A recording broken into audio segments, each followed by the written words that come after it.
Des étrangers au mariage gay, les deux députés font leur rentrée ce soir dans Zemmour et Nolo. Et vous pouvez hurler tant que vous voulez, vous êtes des urnes à hurler.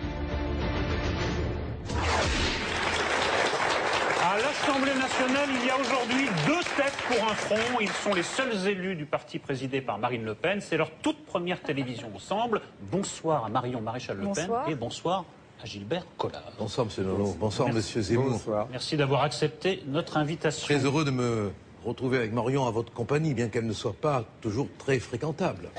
Mais comme je ne suis pas plus fréquentable que vous... Pour une fois, peut-être pas m'arracher les tympans. Vous faites référence à une couverture du Nouvel Observateur. Oui.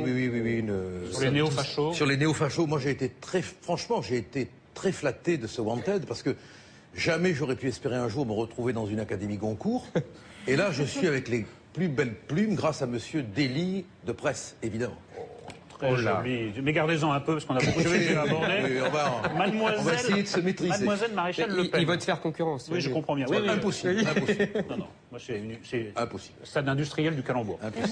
Je crois que vous avez terminé vos examens universitaires. Absolument. Mais rassurez-nous, vous allez être une députée à plein temps ou c'est votre job d'étudiante, députée? Non, je vais. Si vous voulez, on peut reprocher la même chose dans ce cas-là aussi aux députés qui font maire, président de conseil général. C'est vrai que ça paraît un peu compliqué. Il y a un axe avec Martine Aubry, alors. Notamment, sur le non-cumul. C'est pas la seule, loin de là, mais c'est vrai que je constate que c'est quand même un travail qui prend énormément de temps, et donc je m'étonne de leur capacité, un peu surhumain. C'est la vôtre que je questionnais. Oui, bien sûr. Est-ce que vous allez vous y consacrer à plein temps? Mais c'est vrai que je me suis rendu compte de ce fait-là. Évidemment, mon travail de député sera ma priorité absolue. C'est vrai que je vais quand même essayer de m'arranger éventuellement avec mon directeur de M2 pour voir si je peux avoir certaines dispenses. Mais néanmoins, je vais quand même essayer de passer les M2, examens. c'est Master 2, c'est ça? Exactement. De toute façon, Marion, au bout de 8 ans, tu peux devenir avocate sans examen. Oui, mais ça me déplaît, moi. Ça me plaît pas trop. Nous voilà rassurés. Gilbert Collard, quelle est la différence essentielle entre l'opposition que vous incarnez à l'Assemblée et l'opposition qu'incarne l'UMP, par exemple? Qu'est-ce qui vous distingue? C'est la différence entre l'érection et la mollesse. Ça demande un développement, même si l'image est parlante. Heureux de vous venir en aide. Mais Jean-François Copé parle d'une opposition décomplexée. Décomplexée. Je vais vous donner un exemple. Je dis, il me semblerait que, compte tenu de la situation des finances, il soit raisonnable de supprimer l'aide médicale d'État et sa gratuité qui nous coûte 600 millions d'euros. Bon. Monsieur Copé vote contre ma proposition. Et puis, quelque temps plus tard, sentant sans doute le souffle électoral au sein de la compétition contre Fillon le toucher, il dit « Je suis pour la suppression de l'aide médicale d'État ». Mais c'est quoi ces hommes politiques qui, le lundi au Parlement, n'ont pas le courage de dire quelque chose et qui, le vendredi, disent tout à fait le contraire? Bon.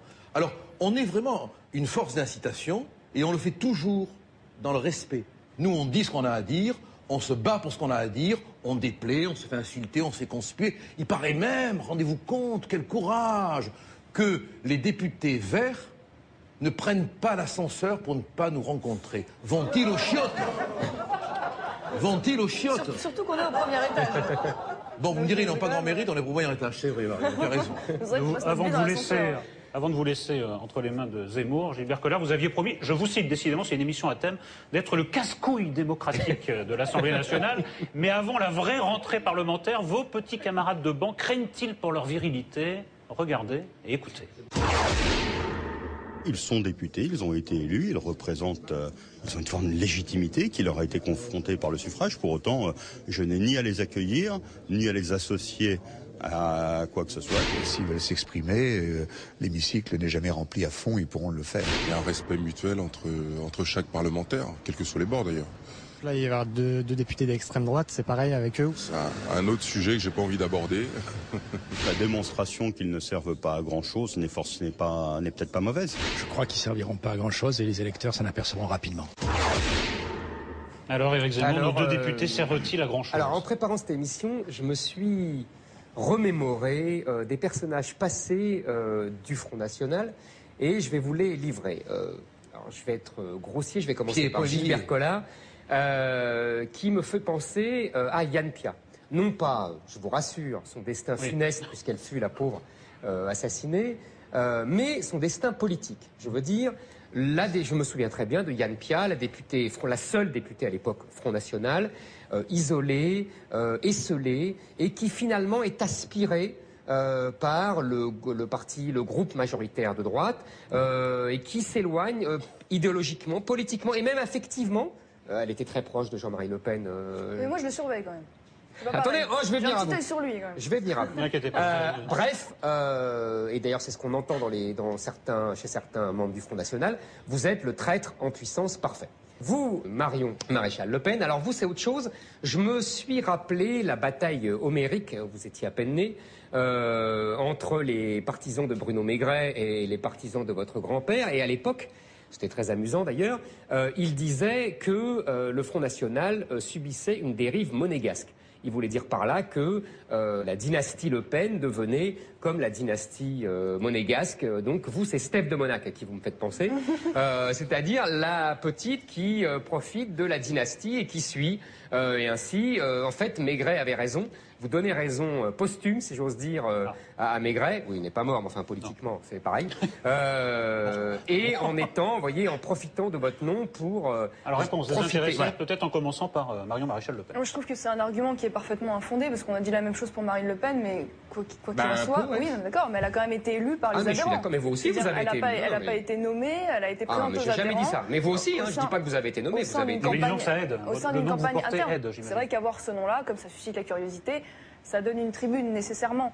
Mais bon, ce que je veux dire, Marine Le Pen, je pense, a su faire ses preuves. Et au sein d'une campagne interne où elle était opposée à Bruno Gollnisch, et c'était pas gagné d'avance, contrairement à ce qu'on peut croire. Non, c'était pas gagné d'avance, vraiment, en interne. Ça a été vite vu quand même. Et néanmoins, elle a été élue par les adhérents, donc elle a acquis cette légitimité. Donc je vois pas en quoi le fait d'être la fille ou la petite fille d'un politique, parce que excusez-moi, je suis quand même loin d'être la seule. Moi, je veux dire, je peux en rappeler, m'interdirait. Comme c'est vous l'invité.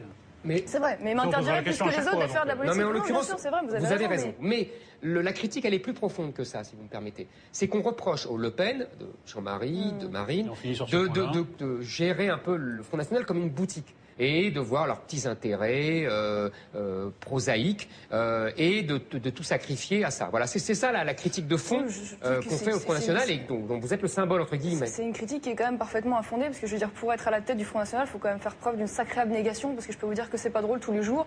Donc comparer ça à une petite boutique où on s'amuse et on vend ses petits gadgets, je trouve que c'est quand même assez malvenu. Mais c'est vrai, ce qui est vrai, il faut quand même l'admettre, moi, dans ma situation actuelle, elle est née aussi d'une dimension un peu plus personnelle et affective, puisque c'était l'histoire de Carpentras. Si je suis allée là-bas et si mon grand-père m'a demandé d'aller là-bas, pour lui, parce que moi j'ai pas vécu ça comme ça, mais lui me l'a demandé pour cette raison-là. Donc c'est vrai que la dimension affective, familiale a joué.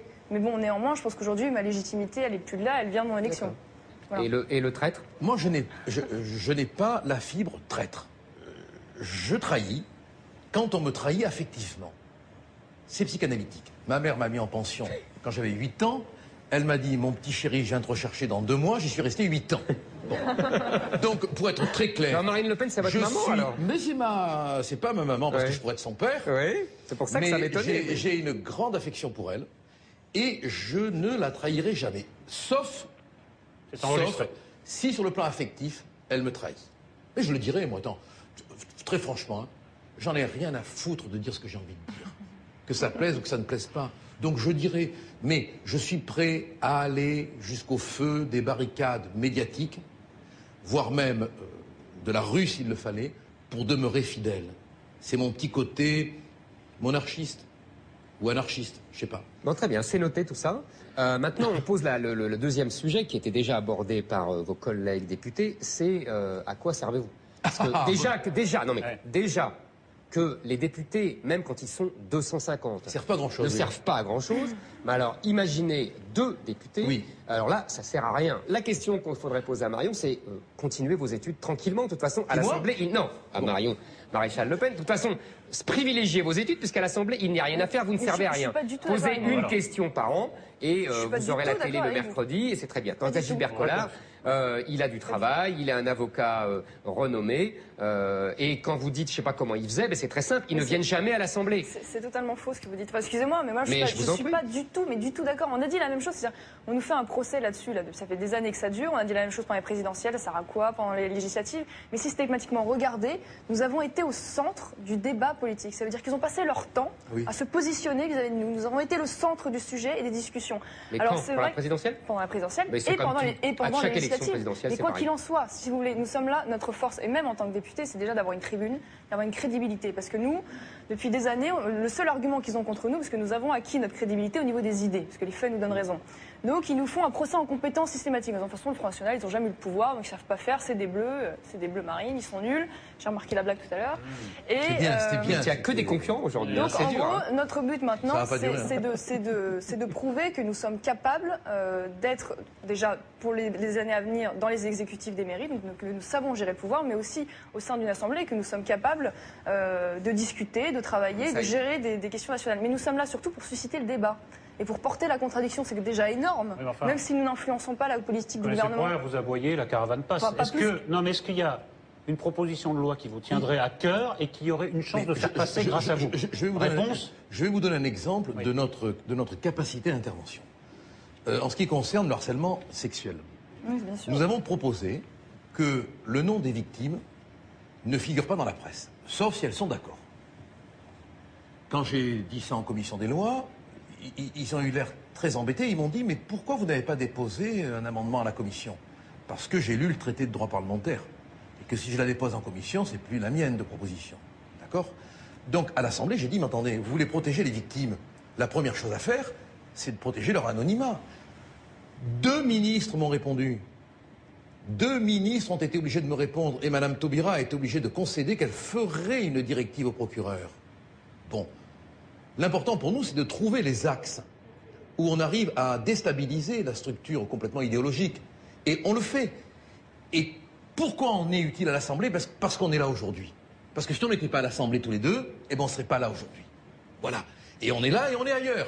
Et chaque fois, on travaille sur l'écho médiatique et social de la transformation qu'on veut de la société. Voilà, le Parlement nous donne une espèce de porte-voix. Voilà, c'est déjà pas mal. Eh bien, en 1986, ils n'étaient pas 2, ils n'étaient pas 10, ils n'étaient pas 20, ils étaient 35 députés du Front National à faire leur entrée dans l'hémicycle. Après avoir fait le plein des voix, grand-père Le Pen donnait de la voix. C'est la séquence coup de rétro. Mitterrand-Chirac, même politique, selon M. Le Pen, le changement n'a pas eu lieu. C'est moins désespérant en chantant. Mitterrand est roi, Chirac est sa reine, c'était pas la peine, c'était pas la peine, c'était pas la peine assurément de changer de gouvernement. Alors les temps